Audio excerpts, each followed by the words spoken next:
सभी साथियों को नमस्कार। सुपरटेट संकल्प में आप सभी का स्वागत है। उच्च प्राथमिक टीटी उत्तर प्रदेश से संबंधित विज्ञान की अगली कड़ी में उपस्थित हैं। आज के नए वीडियो भौतिक विज्ञान के महत्वपूर्ण तथ्य। तो आइए स्टार्ट करते हैं आज की क्लास का पहला प्रश्न। हम अपनी पिछली कड़ी में 200 तक के प्रश्न हल करवा चुके हैं। आइए स्टार्ट करते हैं 201 से। पानी की टंकी को ऊपर से देखने पर कम गहरी दिखाई देने का कारण है अपवर्तन। अगला है चटका हुआ कांच चटकीला प्रतीत होता है पूर्ण आंतरिक परावर्तन के कारण। अगला है 203 मरीचिका एक उदाहरण है प्रकाश के अपवर्तन और पूर्ण आंतरिक परावर्तन का। 204 इंद्रधनुष कितने रंग दिखाता है? 7 रंग दिखाता है। 205 हीरा चमकदार दिखाई देता है क्यों? सामूहिक आंतरिक परावर्तन के कारण। अगला है 206 प्रकाश की किरण को पूर्ण आंतरिक परावर्तन के लिए किससे गुजरना होता है? कांच से जल से गुजरना होता है। अगला है 207 बाह्य अंतरिक्ष में किसी अंतरिक्ष यात्री को आकाश दिखाई देगा। कैसा दिखाई देगा? काला दिखाई देगा। 208 अबिंदुकता का दोष दूर करने के लिए किस लेंस का प्रयोग करना चाहिए? सिलेंडरी लेंस का प्रयोग करना चाहिए। 209 लैम्बर्ट नियम किससे संबंधित है? प्रदीप्त से संबंधित है।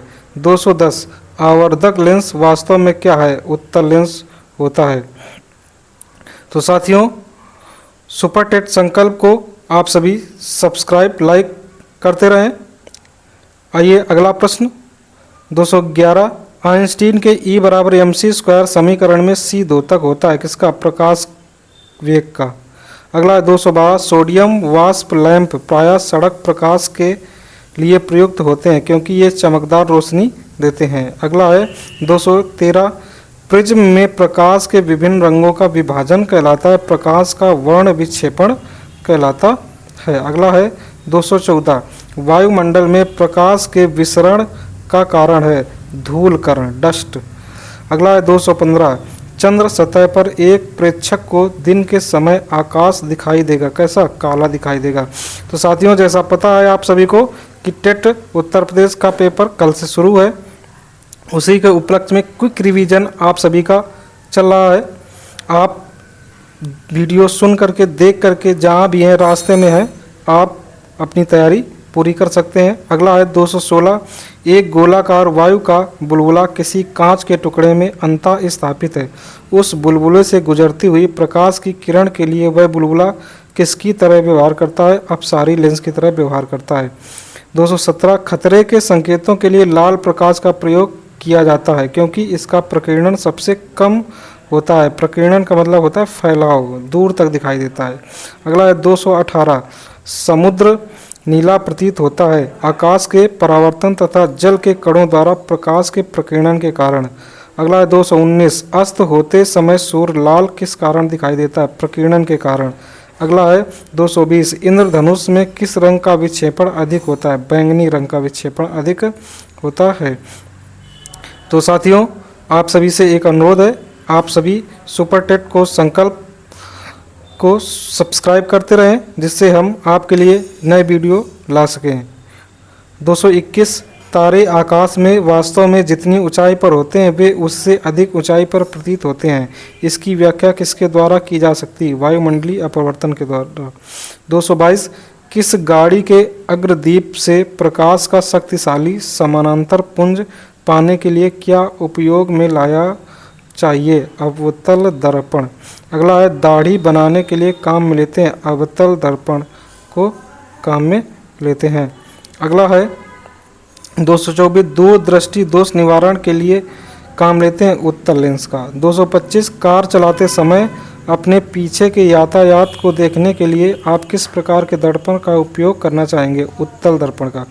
अगला 226 मानव आँख की रेटिना पर कैसा प्रतिबिंब बनता है? वास्तविक तथा उल्टा प्रतिबिंब बनता है। 227 किसी व्यक्ति का पूरा प्रतिबिंब देखने के लिए एक समतल दर्पण की न्यूनतम ऊंचाई होती है व्यक्ति की ऊंचाई की आधी। हाँ साथियों, अगला प्रश्न है 228 जब कोई वस्तु दो समानांतर समतल दर्पणों के बीच रखी जाती है तो बने हुए प्रतिबिंब की संख्या अनंत होती है। अगला है 229, यदि किसी ऐनक के लेंस का पावर +2 डायोप्टर हो तो उसके फोकस दूरी कितनी होगी? 50 सेंटीमीटर होगी। ये सूत्र दिया हो गया, आप इसे निकाल सकते हैं। अगला है 230, प्रकाश में 7 रंग होते हैं, रंगों को अलग करने का क्या तरीका है? उत्तर, फिल्टर से रंगों को अलग अलग किया जा सकता है। अगला है 231, लाल कांच को अधिक ताप पर गर्म करने पर वह दिखाई देगा, हरा दिखाई देता है। 232, प्रकाश का रंग निश्चित किया जाता है तरंग दैर्ध्य द्वारा। अगला 233, सूर्य की किरणों में कितने रंग होते हैं? 7 रंग होते हैं। 234, यदि वायुमंडल न हो तो पृथ्वी से आकाश किस रंग का दिखाई देगा? काला दिखाई देगा। अगला है 235, फोटोग्राफी में प्रयुक्त रंग कौन से होते हैं? लाल, नीला और हरा। लाल, नीला, RG, इसको R शॉर्ट फॉर्म में RGB, रेड, ग्रीन, ब्लू कहते हैं। अगला है 236, सबसे कम तरंग दैर्ध्य वाला प्रकाश होता है बैंगनी। 237, जब प्रकाश के लाल, हरा व नीला रंगों को समान अनुपात में मिलाया जाता है तो परिणामी रंग सफ़ेद बनता है। अगला है 238, फोटोग्राफिक कैमरे का कौन सा भाग आँख की रेटिना की तरह कार्य करता है? फिल्म वाला भाग। तो साथियों अगला प्रश्न है 239, कैमरे में किस प्रकार का लेंस प्रयोग में लाया जाता है? उत्तल लेंस का प्रयोग किया जाता है। अगला है मानव की आंख वस्तु का प्रतिबिंब किस भाग पर बनाती है? कार्निया पर बनाती है। साथियों ये सभी प्रश्न पिछले टीटी में आए हुए प्रश्नों का संकल्प रखा गया इसमें। अगला है 241, आइरिस का क्या काम होता है? आँख में जाने वाले प्रकाश की मात्रा को नियंत्रित करना आइरिस का काम होता है।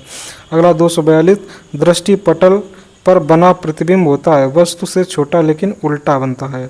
243, तंतु प्रकाशिक संचार में संकेत किस रूप में प्रवाहित होता है? प्रकाश तरंग के रूप में।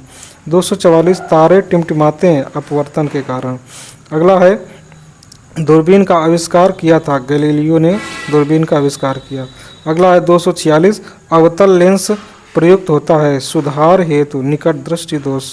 अगला है 247, यदि एक व्यक्ति दो समतल दर्पण जो 60 अंश कोण पर आनत हैं के बीच खड़ा हो तो उसे कितने प्रतिबिंब दिखेंगे? 5 दिखेंगे। अगला प्रश्न 248, धूप के चश्मे की क्षमता होती है 0 डायोप्टर। अगला है जिस सिद्धांत पर ऑप्टिकल फाइबर काम करता है वह है पूर्ण आंतरिक परावर्तन पर काम करता है। अगला है 250। तो साथियों हम आज के वीडियो के मध्य में आ चुके हैं। प्रश्न है क्षितिज के समीप सूर्य एवं चंद्रमा के दीर्घ वृत्ताकार दिखाई देने का कारण अपवर्तन। अगला है साथियों 251, श्वेत प्रकाश को नली में कैसे पैदा करते हैं?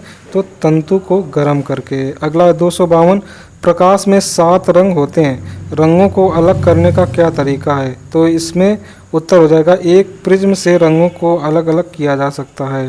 देखिए बैक टू बैक क्वेश्चन आ रहे हैं। अगला है 253, हमें वास्तविक सूर्योदय से कुछ मिनट पूर्व भी सूर्य दिखाई देने का कारण प्रकाश का अपवर्तन।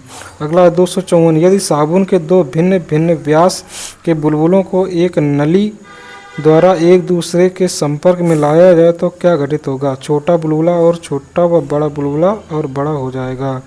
अगला है परावर्तित प्रकाश में ऊर्जा आपतन कोण पर निर्भर नहीं करती है।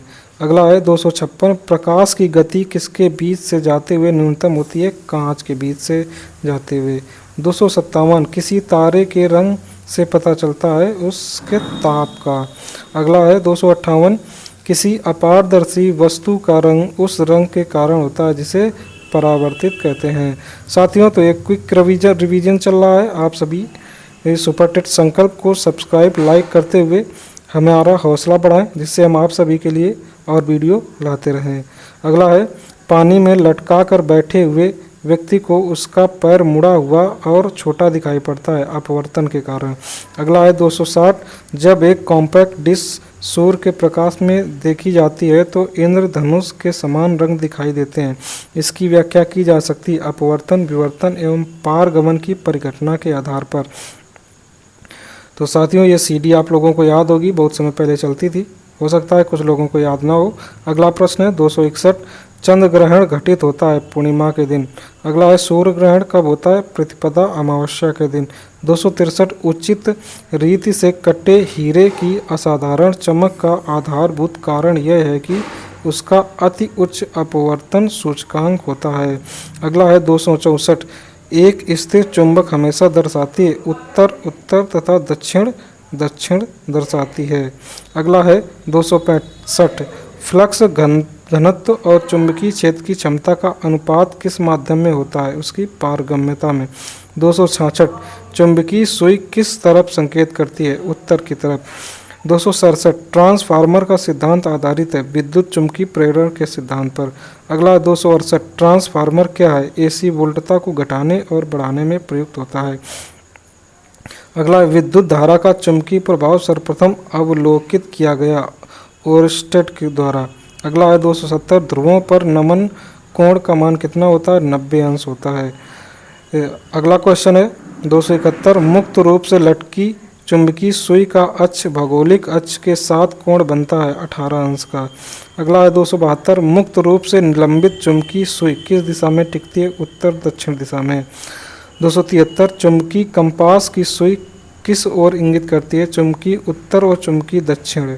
अगला है 274 चुंबक चुंबकीय पदार्थों जैसे लोहा निकेल कोबाल्ट आदि को आकर्षित करते हैं, वे प्रतिकर्षित कर सकते हैं प्रतिचुंबकीय पदार्थों को। अगला है 275 विषुवत रेखा पर नति कोण का मान 0 डिग्री सेंटीग्रेड होता है। 276 एक समान चुंबकीय क्षेत्र में बल रेखाएं होनी चाहिए एक दूसरे के समांतर। 277 कौन विद्युत चुंबकीय है? तांबा। अगला है 278 चुंबकीय यामोत्तर और भौगोलिक यामोत्तर के बीच के कोण को कहते हैं चुंबकीय दिक्पात। अगला 279 एक स्वतंत्र रूप से लटका हुआ चुंबक सदैव ठहरता है उत्तर दक्षिण दिशा में। अगला है 280 डायनमो के कार्य करने का सिद्धांत है विद्युत चुंबकीय प्रभाव।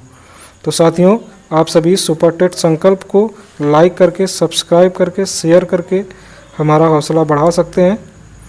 अगला प्रश्न है 281 यदि किसी चुंबक का तीसरा ध्रुव हो तो तीसरा ध्रुव कहलाता है परिणामी ध्रुव।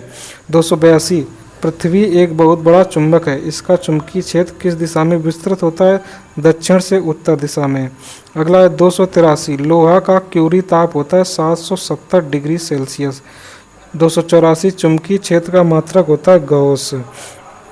साथियों, अगला प्रश्न है 285 यदि एक चुंबक को दो भागों में विभक्त कर दिया जाए तो दोनों भाग पृथक पृथक चुंबक बन जाते हैं। अगला है 286 किसी चुंबक की आकर्षण शक्ति सबसे अधिक कहाँ होती है? दोनों किनारों पर। अगला है, ये आप किनारे देख सकते हैं, नॉर्थ साउथ। अगला है 287 किसी चुंबक की आकर्षण शक्ति सबसे कम कहाँ होती है? मध्य वाले भाग में, इस वाले भाग में सबसे कम होती है। अगला स्थायी चुंबक बनाए जाते हैं इस्पात के।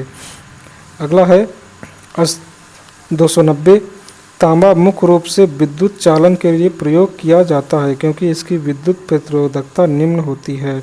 अगला है 291 शुष्क सेल कौन होते हैं? प्राथमिक सेल्स कहलाते हैं। 292 लोहे के ऊपर जिंक की परत चढ़ाने को क्या कहते हैं? गैल्वेनाइजेशन कहते हैं। अगला है 293 विद्युत उपकरण में अर्थ का उपयोग होता है सुरक्षा के लिए। 294 यदि किसी तार की त्रिज्या आधी कर दी जाए तो उसका प्रतिरोध 16 गुना हो जाता है। तो साथियों, अगला क्वेश्चन है एक सामान्य शुष्क सेल में विद्युत अपघट्य होता है अमोनियम क्लोराइड। अगला है 296 शुष्क सेल बैटरी में किनका विद्युत अपघट्यों के रूप में प्रयोग होता है? अमोनिया क्लोराइड और जिंक क्लोराइड। अगला है 297 किरचॉफ का धारा नियम आधारित है ऊर्जा संरक्षण पर। 298 वो 1 वोल्ट विभवांतर द्वारा त्वरित होने पर एक इलेक्ट्रॉन जितनी ऊर्जा प्राप्त करता है उसे कहते हैं 1 इलेक्ट्रॉन वोल्ट। 299 जब साबुन का बुलबुला आवेशित किया जाता है तब यह फैलता है, बाहर को फैलेगा। अगला है आज की क्लास का अंतिम प्रश्न डायनमो एक मशीन है जिसका काम है यांत्रिक ऊर्जा को विद्युत ऊर्जा में बदलना, ये डायनमो का काम होता है। तो साथियों, आज की क्लास यहीं पर समाप्त करते हैं।